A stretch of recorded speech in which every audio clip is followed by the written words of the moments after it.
with RJ Anusha. Radio city నువ్వు నేను సినిమాలో ఇవాల్టి సినిమా ఇంగ్లీష్ వింగ్లీష్. ఈ సినిమాని డైరెక్ట్ చేసింది గౌరీ షిండే. ఈ సినిమాలో శ్రీదేవి గారు, ఆదిల్ హుసేన్, ప్రియా ఆనంద్ వంటి వారు నటించడం జరిగింది. 5th October 2012 లో రిలీజ్ అయిన ఈ సినిమా ప్రేక్షకుల మనసుకు చాలా చేరువైంది. అండ్ శ్రీదేవి గారిని చాలా కాలం తర్వాత స్క్రీన్ పై చూసి జనాలందరూ కూడా అరే బా అన్నట్టు ఫీల్ అయినారు. ఈ సినిమాలో చూసుకుంటే మొత్తానికి 6 పాటలున్నాయి. నాకైతే ఈ టైటిల్ ట్రాక్ చాలా నచ్చుతుంది. And it is sung by Shilpa Rao. ఆమె వాయిస్ గురించి ప్రత్యేకంగా చెప్పాల్సిన అవసరమే లేదు. అండ్ మ్యూజిక్ కంపోజ్ చేసిందైతే అమిత్ త్రివేది గారు. English Winglish won all of the Best Debut Director Awards of 2012 for Gauri Shinde, and it was shortlisted as India's official entry for the Academy Awards in the Best Foreign Language Film category. Sridevi Garu was hailed as Meryl Streep of India and the female Rajinikanth. 15 సంవత్సరాల తర్వాత శ్రీదేవి గారు ఈ cinema తీయడం జరిగింది. And also Amitabh Bachchan గారు క్యామో కూడా చేశారు ఇందులో. వెల్, సినిమా విషయానికి వస్తే శశి, అదే అండి మన శ్రీదేవి గారు, తనొక traditional home maker and also entrepreneur as well. పూణేలో తను లడ్డూస్ చేస్తూ అమ్ముతూ ఉంటారనమాట, just like a home run business అన్నట్టు. ఆమె హస్బెండ్ సతీష్, అదేనండి ఆదిల్ హుసేన్ గారు. వీళ్ళిద్దరికి ఒక డాక్టర్ ఉంటారు, సప్న. వాళ్ళ హస్బెండ్ అండ్ కూతురు ఆమెని గ్రాంటెడ్ గా తీసుకుంటారు.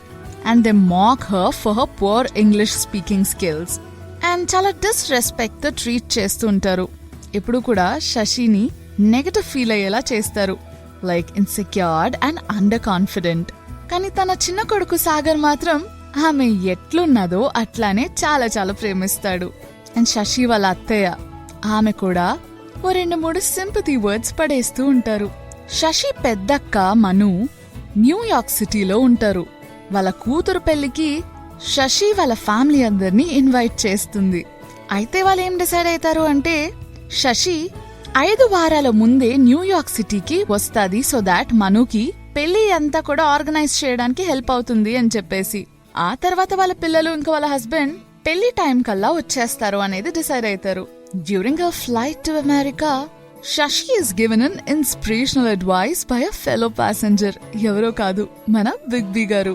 తన న్యూయార్క్ సిటీ రీచ్ అయిన వెంటనే Shashi is warmly welcomed by Manu and her younger daughter Radha. ఈ రోల్ ప్లే చేసింది ప్రియా ఆనంద్. శశి న్యూయార్క్ లో ఉన్నప్పుడు she had a dramatic experience అనమాట in a coffee shop.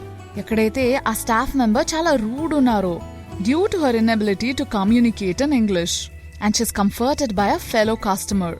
Well, French chef అతని పేరు లారెంట్. తను కూడా ఇంగ్లీష్ లో కొంచెం వీక్ ఉన్నారు.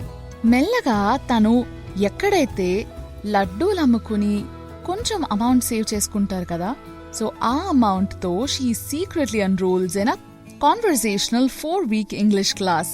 వాళ్ళ క్లాస్ లో instructor David, a Mexican nanny Eva, a Pakistani taxi driver Salman Khan, a Chinese hairstylist Yusong, a Tamil software engineer Ramamurthy, a shy African Udumbek, and Laurent ఉంటారనమాట. మీకు గుర్తుందా, లారెంట్ ని తను కాఫీ షాప్ లో కలిసింది, comfort చేశారు తననమాట. Shashi quickly becomes a promising and committed student. అందరి రెస్పెక్ట్ తనకి ఉంటది, అందరితో చాలా మంచిగా ఉంటది, అందరి ప్రేమ పొందుతుంది by a charming behaviour. Laurent శశికి చాలా అట్రాక్ట్ అయిపోతాడు. తనని మెల్లగా కిస్ చేద్దామన్న టైంలో శశి తనని వెనక్కి తోసేసి అక్కడి నుంచి పారిపోతుంది. She couldn't explain that she is married ani. Well, meanwhile, Radha find outs about a secret English class abba. And తను చాలా సపోర్టివ్ గా ఉంటది. శశి మెల్లమెల్లగా ఇంగ్లీష్ ఫిల్మ్స్ చూడడం మొదలెడుతుంది, మంచిగా హోంవర్క్స్ చేసుకుంటది. And she also receives an academic certificate. Each student must write and deliver a 5-minute speech అన్నమాట. ఆ తర్వాత ఏమైతుంది, శశి వాళ్ళ ఫ్యామిలీ న్యూయార్క్ సిటీ వచ్చాక శశిని చూసి ఎలా రెస్పాండ్ అవుతారు, ఇదంతా చూడాలి అంటే సినిమాను ఒకసారి రిపీట్ చేయాల్సిందే. ఇదబ్బా నువ్వు నేను సినిమాలో ఇవాల్టి సినిమా ఇంగ్లీష్ వింగ్లీష్.